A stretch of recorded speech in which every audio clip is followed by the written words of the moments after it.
বোনটার দিকে লক্ষ্য রাখবে। কুশ তার দাদা লবের কানে কানে বলছে, ও দাদা, এই দাদুর ভাব কিন্তু মোটেও ভালো লাগছে না।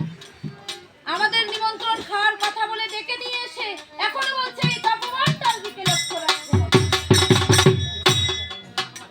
লব বলছে, ভাই খুশি রে, দাদু যখন আমাদেরকে ডেকে নিয়ে এসেছে কোনো না কোনো কারণ নিশ্চয়ই আছে, তাই তুই চুপচাপ বসে থাক। এবার মনি বলছে, দাদু ভাই, তোমরা আমার এই তপবনটার দিকে লক্ষ্য রাখবে, যেন কোনো হস্তি বা অশ্ব এসে আমার এই বনটা ধ্বংস না করে দেয়।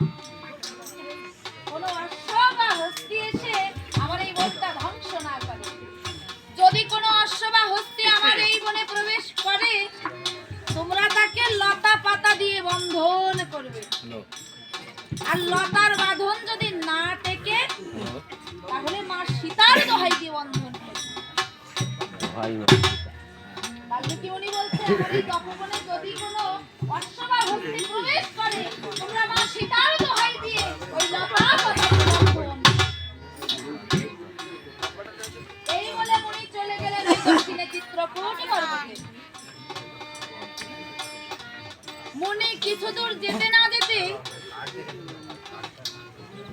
খুশি দেখতে পায় একটা যজ্ঞের অশ্ব দিগ্বিজয় যাচ্ছে। তখন কুশ দাদা লবের কানে কানে বলছে, ও দাদা, ওই যে দেখো পাহাড়ে যজ্ঞের অশ্ব দিগ্বিজয় যাচ্ছে।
যেই না কুশীলব লতা পাতা দিয়ে মা সীতার দোহাই দিয়ে ওই অশ্বটি বন্ধন করেছে,